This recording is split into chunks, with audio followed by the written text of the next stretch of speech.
श्रीमन नारायण। प्राचीन काल में एक प्रतापी और दानी राजा राज्य करता था।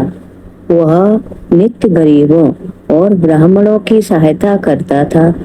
यह बात उसकी रानी को अच्छी नहीं लगती थी। वह ना ही गरीबों को दान देती, न ही भगवान का पूजन करती थी और राजा को भी दान देने से मना किया करती थी। एक दिन राजा शिकार खेलने वन को गए हुए थे, तो रानी महल में अकेली थी।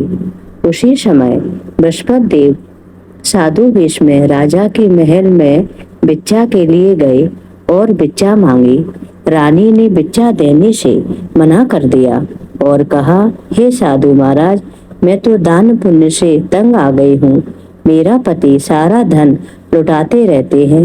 मेरी इच्छा है कि हमारा धन नष्ट हो जाए, फिर ना रहेगा बांस, ना बजेगी बांसुरी।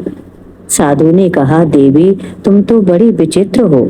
धन संतान तो सभी चाहते हैं, पुत्र और लक्ष्मी तो पापी के घर भी होनी चाहिए। यदि तुम्हारे पास अधिक धन है तो भूखों को भोजन दो, प्यासों को प्याऊ लगवाओ, मुसाफिरों के लिए धर्मशालाएं खुलवाओ। जो निर्धन अपनी कुंवारी कन्याओं का विवाह नहीं कर सकते, उनका विवाह करवाओ। ऐसे और कई काम हैं जिनके करने से तुम्हारा यश लोक परलोक में फैलेगा। परंतु रानी पर उपदेश का कोई प्रभाव नहीं पड़ा। वह बोली, महाराज, आप मुझे कुछ न समझाएं। मैं ऐसा धन नहीं चाहती जो हर जगह बांटती फिरूं। साधु ने उत्तर दिया, यदि तुम्हारी ऐसी इच्छा है तो तथास्तु। तुम ऐसा करना कि बृहस्पतिवार को घर लीपकर पीली मिट्टी से अपना सिर धोकर स्नान करना, भट्टी चढ़ाकर कपड़े धोना। ऐसा करने से आपका सारा धन नष्ट हो जाएगा। इतना कहकर वह साधु महाराज वहां से अंतर्ध्यान हो गए। साधु के अनुसार कही बातों को पूरा करते हुए रानी को केवल 3 बृहस्पतिवार ही बीते थे कि उसकी समस्त धन संपत्ति नष्ट हो गई। भोजन के लिए राजा का परिवार तरसने लगा। तब एक दिन राजा ने रानी से बोला कि हे रानी, तुम यहीं रहो, मैं दूसरे देश को जाता हूँ, क्योंकि यहाँ पर सभी लोग मुझे जानते हैं, इसलिए मैं यहाँ कोई छोटा काम नहीं कर सकता। ऐसा कहकर राजा परदेश को चला गया।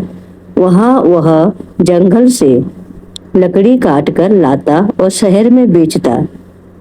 इस तरह वह अपनी जीवन व्यतीत करने लगा। इधर राजा के परदेश जाते ही रानी और दासी दुखी रहने लगी। एक बार जब रानी और दासी को 7 दिन तक बिना भोजन के रहना पड़ा, तो रानी ने अपनी दासी से कहा, हे दासी, पासी के नगर में मेरी बहन रहती है। वह बड़ी धनवान है, तो उसके पास जा और कुछ लेके आ, ताकि थोड़ी बहुत गुजर बसर हो जाए। दासी रानी की बहन के पास गई। उस दिन गुरुवार था और रानी की बहन उस समय बृहस्पतिवार व्रत की कथा सुन रही थी। दासी ने रानी की बहन को अपनी रानी का संदेश सुनाया, लेकिन रानी की बड़ी बहन ने कोई उत्तर नहीं दिया। जब दासी को रानी की बहन से कोई उत्तर नहीं मिला, तो वह बहुत दुखी हुई और उसे क्रोध भी आया। दासी ने वापस आकर रानी को सारी बात बता दी। यह सुनकर रानी ने अपने भाग्य को कोसा। उधर रानी की बहन ने सोचा कि मेरी बहन की दासी आई थी, परंतु मैं उससे नहीं बोली, इससे वह बहुत दुखी हुई होगी। कथा सुनकर और पूजन समाप्त करके वह अपनी बहन के घर आई और कहने लगी, हे बहन, मैं बृहस्पतिवार का व्रत कर रही थी, तुम्हारी दासी मेरे घर आई थी, परंतु जब तक कथा होती है तब तक न तो उठते हैं और न ही बोलते हैं, इसलिए मैं नहीं बोली। कहो दासी क्यों गई थी? रानी बोली, बहन, तुमसे क्या छिपाऊं, हमारे घर में खाने तक को अनाज नहीं है। ऐसा कहते कहते रानी की आंखें भर आईं। उसने दासी समेत पिछले 7 दिनों से भूखे रहने तक की बात अपनी बहन को विस्तार पूर्वक सुना दी। रानी की बहन बोली, देखो बहन, भगवान बृहस्पति देव सबकी मनोकामनाओं को पूर्ण करते हैं। देखो शायद तुम्हारे घर में अनाज रखा हो। पहले तो रानी को विश्वास नहीं हुआ, पर बहन के आग्रह पर उसने अपनी दासी को अंदर भेजा तो उसे सचमुच अनाज से भरा एक घड़ा मिल गया। यह देखकर दासी को बड़ी हैरानी हुई। दासी रानी से कहने लगी, हे रानी, जब हमको भोजन नहीं मिलता तो हम व्रत ही तो करते हैं, इसलिए क्यों ना इनसे व्रत और कथा की विधि पूछ ली जाए ताकि हम भी व्रत कर सकें। तब रानी ने अपनी बहन से बृहस्पतिवार व्रत के बारे में पूछा। उसकी बहन ने बताया, बृहस्पतिवार के व्रत में चने की दाल और मुनक्का से विष्णु भगवान का केले की जड़ में पूजन करें तथा दीपक जलाएं, व्रत कथा सुने और पीला भोजन ही करें। इससे बृहस्पति देव प्रसन्न होते हैं। व्रत और पूजन विधि बताकर रानी की बहन अपने घर को लौट गई। 7 दिन के बाद जब गुरुवार आया तो रानी और दासी ने व्रत रखा। गुड़साल में जाकर चना और गुड़ लेकर आई, फिर उससे केले की जड़ तथा विष्णु भगवान का पूजन किया। अब पीला भोजन कहाँ से आए, इस बात को लेकर दोनों बहुत दुखी हुए, क्योंकि उन्होंने व्रत रखा था। इसलिए बृहस्पति देव ने उनसे प्रसन्न होकर वे एक साधारण व्यक्ति का रूप धारण कर 2 थालों में सुंदर पीला भोजन दासी को दे गए। भोजन पाकर दासी प्रसन्न हुई और फिर रानी के साथ मिलकर भोजन ग्रहण किया। उसके बाद वे सभी गुरुवार को व्रत और पूजन करने लगे। बृहस्पति भगवान की कृपा से उनके पास फिर से धन संपत्ति आ गई, परंतु रानी फिर से पहले की तरह आलस्य करने लगी। तब दासी बोली, देखो रानी, तुम पहले भी इस प्रकार आलस्य करती थी, तुम्हें धन रखने में कष्ट होता था, इस कारण सभी धन नष्ट हो गया, और अब जब भगवान बृहस्पति देव की कृपा से धन मिला है तो तुम्हें फिर से आलस्य हो रहा है। रानी को समझाते हुए दासी कहती है कि बड़ी मुसीबतों के बाद हमने यह धन पाया है, इसलिए हमें दान पुण्य करना चाहिए, भूखे मनुष्यों को भोजन कराना चाहिए और धन को शुभ कार्यों में खर्च करना चाहिए, जिससे तुम्हारे कुल का यश बढ़ेगा, स्वर्ग की प्राप्ति होगी और पितृ प्रसन्न होंगे। दासी की बात मानकर रानी अपना धन शुभ कार्यों में खर्च करने लगी, जिससे पूरे नगर में उसका यश फैलने लगा। एक दिन राजा दुखी होकर जंगल में एक पेड़ के नीचे आसन जमाकर बैठ गया। वह अपनी दशा को याद करके व्याकुल होकर रोने लगा। बृहस्पतिवार का दिन था। एकाएक उसने देखा कि निर्जन वन में एक साधु प्रकट हुए हैं। वह साधु वेश में स्वयं बृहस्पति देव थे। लकड़हारे के सामने आकर बोले, हे लकड़हारे, इस सुनसान जंगल में तू चिंता मगन क्यों बैठा है? लकड़हारे ने दोनों हाथ जोड़कर प्रणाम किया और उत्तर दिया, हे प्रभु, आप सब कुछ जानते हैं, मैं क्या कहूँ। यह कहकर वह रोने लगा और साधु को अपनी आत्मकथा सुनाई। महात्मा जी ने कहा, तुम्हारी स्त्री ने बृहस्पति के दिन बृहस्पति देव का निरादर किया है, जिसके कारण रुष्ट होकर उन्होंने तुम्हारी यह दशा कर दी। अब तुम चिंता को दूर करके मेरे कहने पर चलो तो तुम्हारे सब कष्ट दूर हो जाएंगे और भगवान पहले से भी अधिक संपत्ति देंगे। तुम बृहस्पति के दिन कथा किया करो, 2 पैसे की चने मुनक्का लाकर उसका प्रसाद बनाओ और शुद्ध जल से लोटे में शक्कर मिलाकर अमृत तैयार करो। कथा के बाद अपने सारे परिवार और सुनने वाले प्रेमियों में अमृत व प्रसाद बांटकर आप भी ग्रहण करो। ऐसा करने से भगवान तुम्हारी सभी मनोकामनाएं पूरी करेंगे। साधु के ऐसे वचन सुनकर लकड़हारा बोला, हे प्रभु, मुझे लकड़ी बेचकर इतना पैसा नहीं मिलता जिससे भोजन के बाद कुछ बचा सकूं। मैंने रात्रि में अपनी स्त्री को व्याकुल देखा है, मेरे पास कुछ भी नहीं जिससे मैं उसकी खबर ले सकूं। साधु ने कहा, हे लकड़हारे, तुम किसी बात की चिंता मत करो, बृहस्पति के दिन तुम रोजाना की तरह लकड़ियां लेकर शहर को जाओ। तुमको रोज से दुगना धन प्राप्त होगा, जिससे तुम भली भांति भोजन कर लोगे तथा बृहस्पति देव की पूजा का सामान भी आ जाएगा। इतना कहकर साधु अंतर ध्यान हो गए। धीरे धीरे समय व्यतीत होने पर फिर वही बृहस्पतिवार का दिन आया। लकड़हारा जंगल से लकड़ी काट कर किसी शहर में बेचने गया। उसे उस दिन और दिन से अधिक पैसा मिला। राजा ने चना गुड़ आदि लाकर गुरुवार का व्रत किया।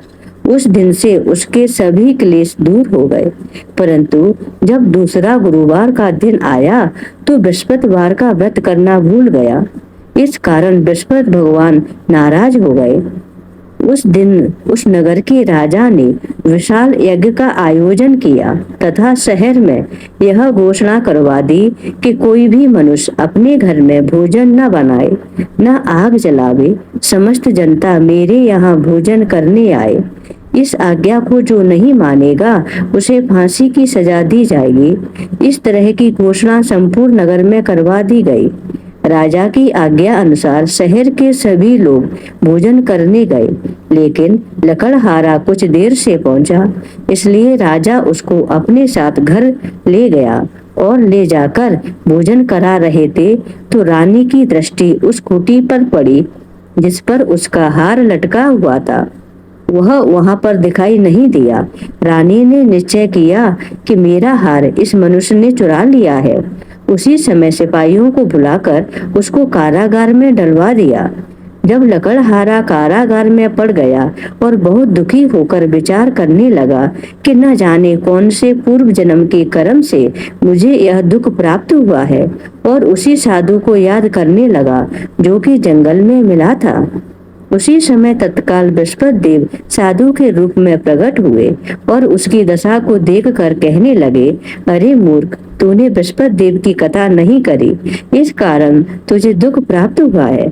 अब चिंता मत कर। बृहस्पतिवार के दिन कारागार के दरवाजे पर 4 पैसे पड़े मिलेंगे। उनसे तू बृहस्पति देव की पूजा करना, तेरे सभी कष्ट दूर हो जाएंगे। बृहस्पति के दिन उसे 4 पैसे मिले। लकड़हारे ने कथा कही। उसी रात्रि को बृहस्पति देव ने उस नगर के राजा को स्वप्न में कहा, हे राजा, तुमने जिस आदमी को कारागार में बंद कर दिया है वह निर्दोष है, वह राजा है, उसे छोड़ देना। रानी का हार उसी कुटी पर लटका हुआ है। अगर तू ऐसा नहीं करेगा तो मैं तेरे राज्य को नष्ट कर दूंगा। इस तरह रात्रि के स्वप्न को देखकर राजा प्रातः काल उठा और कुटी पर हार देखकर लकड़हारे को बुलाकर क्षमा मांगी तथा लकड़हारे को योग्य सुंदर वस्त्र आभूषण देकर विदा कर दिया। बृहस्पति देव की आज्ञा अनुसार लकड़हारा अपने नगर को चल दिया। राजा जब अपने नगर के निकट पहुंचा तो उसे बड़ा आश्चर्य हुआ। नगर में पहले से अधिक बाग, तालाब, कुएं तथा बहुत सी धर्मशाला, मंदिर आदि बन गई हैं। राजा ने पूछा, यह किसका बाग और धर्मशाला है? तब नगर के सभी लोग कहने लगे, यह सब रानी और बांदी के हैं। तो राजा को आश्चर्य हुआ और गुस्सा भी आया। जब रानी ने यह खबर सुनी कि राजा आ रहे हैं तो उन्होंने बांदी से कहा कि हे दासी, देख राजा हमको कितनी बुरी हालत में छोड़ गए थे।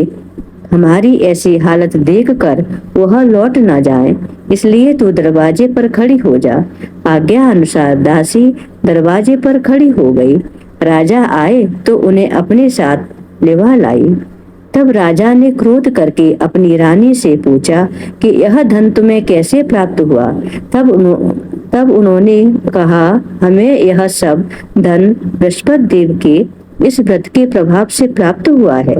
राजा ने निश्चय किया कि 7 रोज बाद तो सभी बृहस्पति देव का पूजन करते हैं, परंतु मैं प्रतिदिन में 3 बार कहानी तथा रोज व्रत किया करूंगा।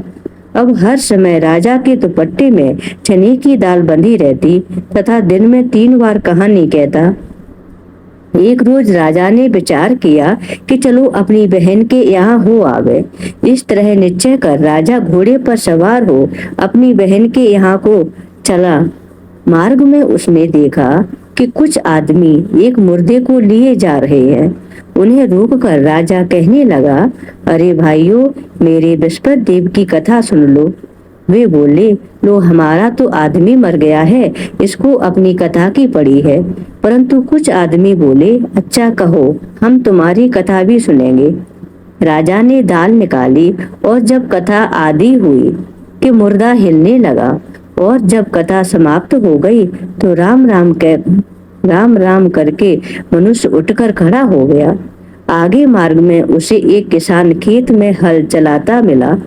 राजा ने उसे देख और उससे बोले, अरे भैया, तुम मेरी बृहस्पतिवार की कथा सुन लो। किसान बोला, जब तक मैं तेरी कथा सुनूंगा तब तक 4 हरैया जोत लूंगा, जा अपनी कथा किसी और को सुनाना। इस तरह राजा आगे चलने लगा। राजा के हटते ही बैल पछाड़ खाकर गिर गए तथा किसान के पेट में बड़ी जोर का दर्द होने लगा। उस समय उसकी माँ रोटी लेकर आई। उसने जब यह देखा तो अपने पुत्र से सब हाल पूछा और बेटे ने सभी हाल कह दिया तो बुढ़िया दौड़ी दौड़ी उस घुड़सवार के पास गई और उससे बोली कि मैं तेरी कथा सुनूंगी, तू अपनी कथा मेरे खेत पर चलकर कहना।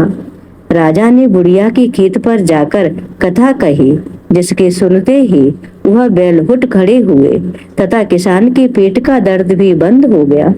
राजा अपनी बहन के घर पहुंचा। बहन ने भाई की खूब मेहमानी की। दूसरे रोज प्रातः काल राजा जगा तो वह देखने लगा कि सब लोग भोजन कर रहे हैं। राजा ने अपनी बहन से कहा, ऐसा कोई मनुष्य है जिसने भोजन नहीं किया हो? मेरी बृहस्पतिवार की कथा सुन ले। बहन बोली, हे भैया, यह देश ऐसा ही है कि पहले यहाँ लोग भोजन करते हैं, बाद में अन्य काम। अगर कोई पड़ोस में हो तो देख आऊं। वह ऐसा कहकर देखने चली गई, परंतु उसे कोई ऐसा व्यक्ति नहीं मिला जिसने भोजन नहीं किया हो। अतः वह एक कुम्हार के घर गई जिसका लड़का बीमार था। उसे मालूम हुआ कि उनके यहाँ 3 रोज से किसी ने भोजन नहीं किया है। रानी ने अपने भाई की कथा सुनने के लिए कुम्हार से कहा। वह तैयार हो गया। राजा ने जाकर बृहस्पतिवार की कथा कही, जिसको सुनकर उसका लड़का ठीक हो गया। अब तो राजा की प्रशंसा होने लगी। एक रोज राजा ने अपनी बहन से कहा कि हे बहन, हम अपने घर को जाएंगे, तुम भी तैयार हो जाओ। राजा की बहन ने अपनी सास से कहा। सास ने कहा, हाँ चली जा, परंतु अपने बच्चों को मत ले जाना, क्योंकि तेरे भाई के कोई औलाद नहीं है। बहन ने अपने भैया से कहा, हे भैया, मैं तो चलूंगी, पर कोई बालक नहीं जाएगा। राजा बोला, जब कोई बालक नहीं चलेगा तब तुम ही क्या करोगे? बड़े दुखी मन से राजा अपने नगर को लौट आया। राजा ने अपनी रानी से कहा, हम निर्वंशी हैं, हमारा मुंह देखने का धर्म नहीं है और कुछ भोजन आदि नहीं किया। रानी बोली, हे प्रभु, बृहस्पति देव ने हमें सब कुछ दिया है, वह हमें औलाद अवश्य देंगे। उसी रात को बृहस्पति देव ने राजा को स्वप्न में कहा, हे राजा, उठ, सभी सोच त्याग दे, तेरी रानी गर्भ से है। राजा की यह बात सुनकर बड़ी खुशी हुई। 9वें महीने में उसकी गर्भ से एक सुंदर पुत्र पैदा हुआ। तब राजा बोला, हे रानी, स्त्री बिना भोजन के रह सकती है, पर बिना कहे नहीं रह सकती। जब मेरी बहन आवे तुम उससे कुछ नहीं कहना। रानी ने सुनकर हाँ कर दिया। जब राजा की बहन ने यह शुभ समाचार सुना तो वह बहुत खुश हुई तथा बधाई लेकर अपने भाई के यहाँ आई। तभी रानी ने कहा, घोड़ा चढ़कर तो नहीं आई, गधा चढ़ी आई। राजा की बहन बोली, भाभी, मैं इस प्रकार नहीं कहती तो तुम्हें औलाद कैसे मिलती? बृहस्पति देव ऐसे ही हैं, जैसी जिसके मन में कामना है सभी को पूर्ण करते हैं। जो सद्भावना पूर्वक बृहस्पतिवार का व्रत करता है एवं कथा पढ़ता है अथवा सुनता है या दूसरों को सुनाता है, बृहस्पति देव उसकी सभी मनोकामनाएं पूर्ण करते हैं। बोलिए बृहस्पति देव भगवान की जय। श्री हरि नारायण की जय।